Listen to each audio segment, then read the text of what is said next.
이스라엘로 성지 순례를 떠나는 분들이 꽤 많으신데요.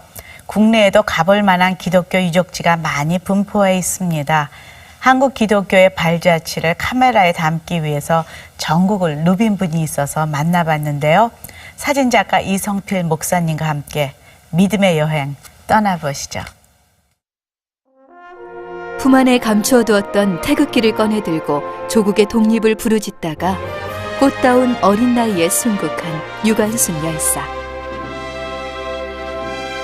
그의 숭고한 뜻과 숨결이 살아 숨쉬는 현장을 이성필 목사가 찾아 나섰다. 우리가 이제 유관순 열사에 대해서 알고 있는 것은 그가 독립운동가라는 거거든요. 근데 사실 굉장히 믿음이 좋습니다. 그래서 오늘날 기독교인들이 혹은 우리 청소년들이 꼭 배워야 할, 본받아야 될 사람이기 때문에 이번에 유관순 열사를 선택하게 됐습니다. 3.1절 하면 생생하게 떠오르는 그 이름. 독실한 크리스천이기도 했던 유관순 열사를 만나러 가는 여정이 지금 시작된다.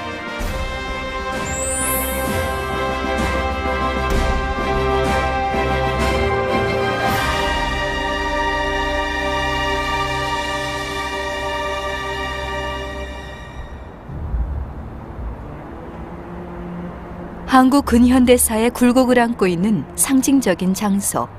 서대문 형무소는 1908년 일제의회 경성 감옥이란 이름으로 개소된 이후 1945년 해방까지 국권을 되찾기 위해 싸운 독립운동가들이 수감되었던 곳이다.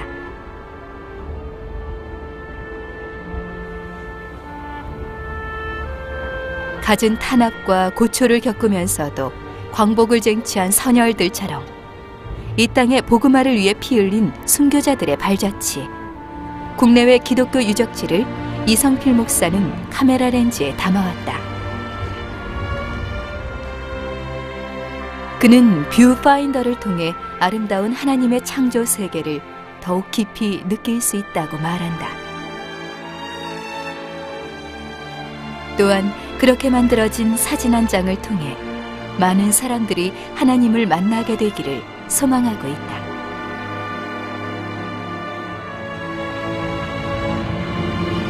서대문 형무소 역사관은 일제의 잔혹한 실상을 알리기 위해 당시 고문실과 취조실 등의 모습을 재현해 놓았다.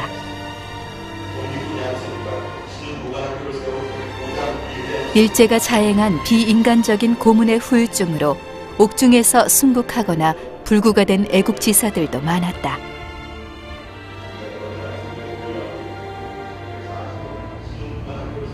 모진 고문과 핍박에 신음하면서도 독립을 염원한 선열들의 피와 눈물이 광복의 밑거름이 된 것이다.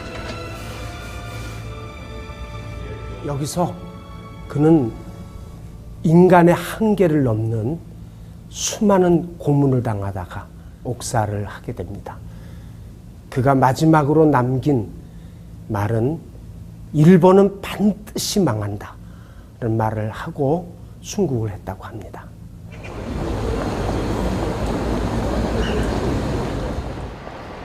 이화여고의 전신인 이화학당은 1886년에 설립된 우리나라 최초의 여성 신교육 기관이다.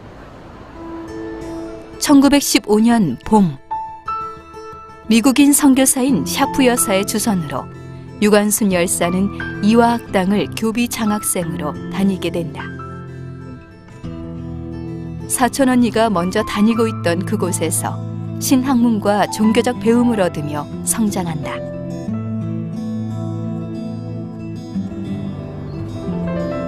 (1919년 3월 1일에는) 친구들과 결사대를 조직해 만세운동에 참여한다. 이어 3월 5일 남대문 앞에서 일어난 학생단 시위운동에 참여했다가 경무총감부에 붙잡히지만 곧 풀려난다.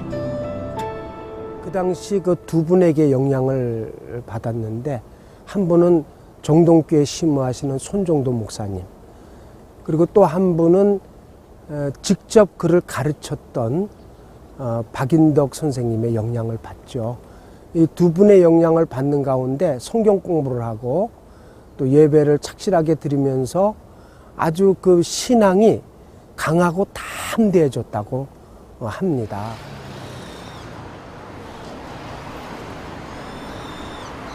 학교 근처에 있는 정동교회를 다니며 유관순 열사는 신앙심을 키웠다.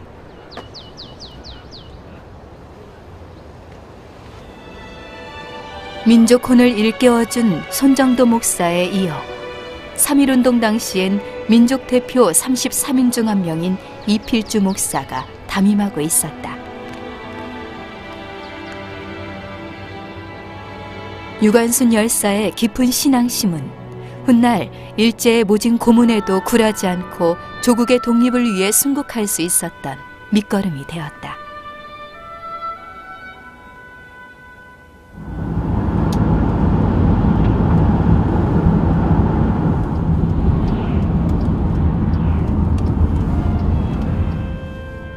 유관순 열사의 고향인 천안의 병천마을.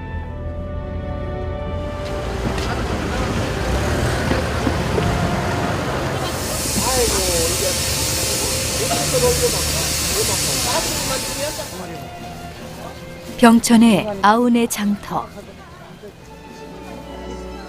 이곳이 바로 1919년 음력 3월 1일 이른 아침부터 3,000명이 넘는 군중이 모여들어 품 안에 태극기를 꺼내들고 독립만세를 외쳤던 역사의 현장이다. 이곳에서는 위대한 인물들이 참 많이 나왔어요.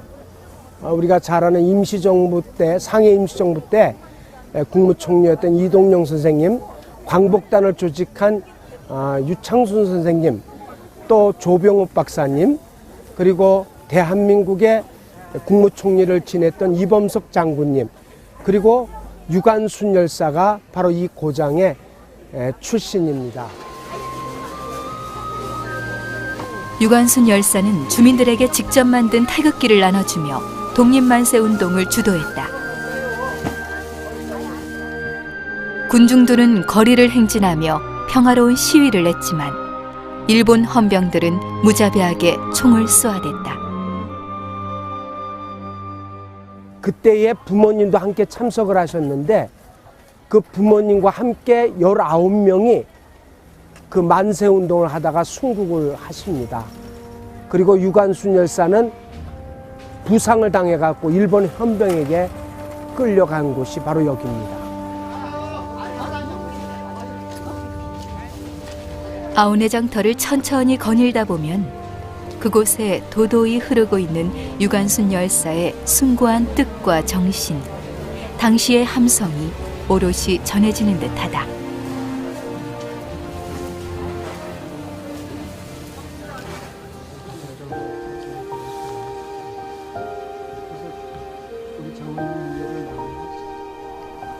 지랭이 꼴이라 불렸던 용두리. 이곳에서 유관순 열사가 태어나고 자랐다. 아버지인 유중권은 일찍이 기독교에 입문했으며 국권을 회복하고자 노력한 독립운동가였다. 총명하고 활발한 소녀였던 유관순은 부친에게서 기독교적인 사관과 민족 의식을 함께 공급받았다. 또 이 집안은 그 오빠를 비롯해서 독립운동을 한 그러한 모두가 민족을 위해서 일했던 그런 가정입니다.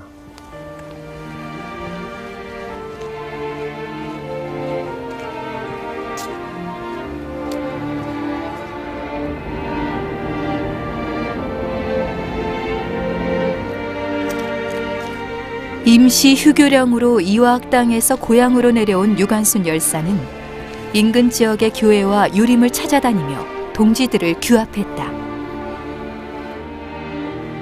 그리고 음력 3월 1일 총궐기에 만세운동을 전개하자고 설득하며 약속을 얻어냈다.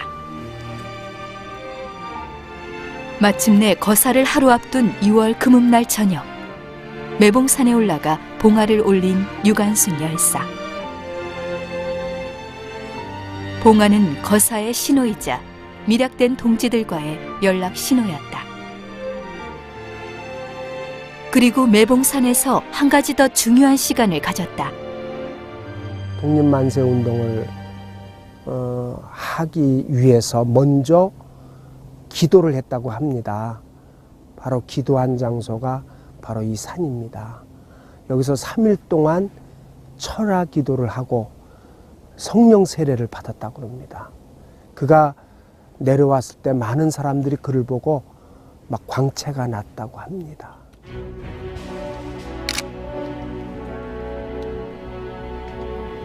유관순 열사가 올린 봉화를 중심으로 모두 24개소에서 불길이 타올랐다. 곳곳에서 타오르는 봉화를 바라보며 독립의 의지와 열망을 더욱 불태웠을 것이다.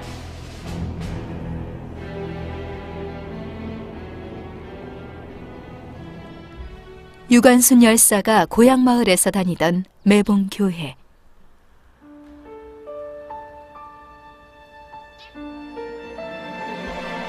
(1901년에) 세워진 이후 교회는 농촌 계몽과 문맹 퇴치, 독립운동 등을 펼쳤다.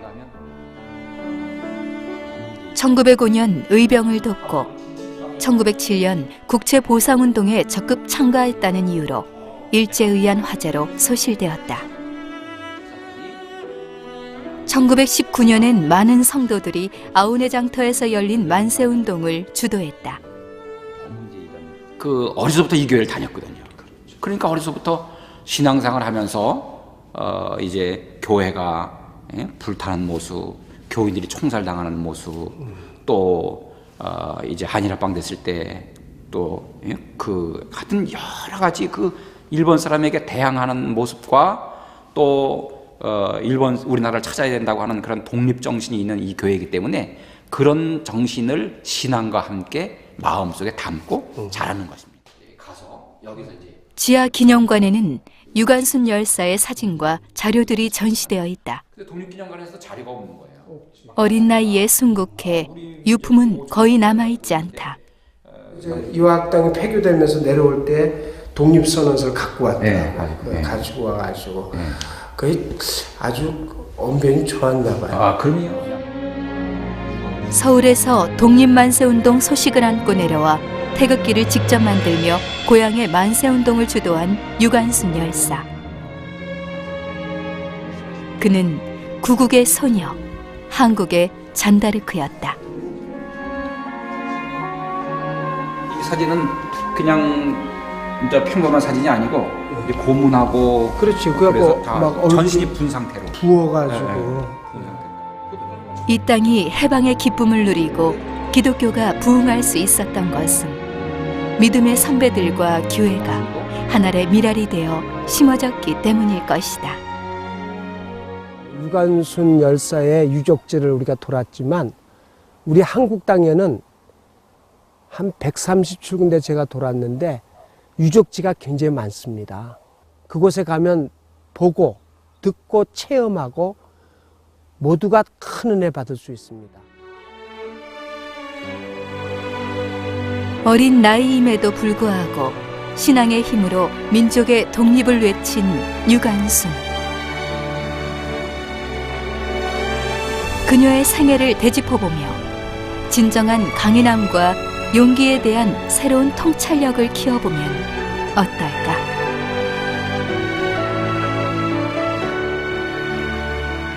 시간을 내서 가까운 곳으로 성지순례를 떠나보면 어떨까요? 질곡의 역사 속에서도 신앙을 지킨 순교자들의 숨결을 느끼고 또 기독교 역사 문화를 체험하면 신앙의 성숙에도 큰 도움이 될 텐데요. 무엇보다 사라져가고 잊혀지고 있는 국내 선교지들의 발굴과 또 보존이 이어지기를 기대하겠습니다.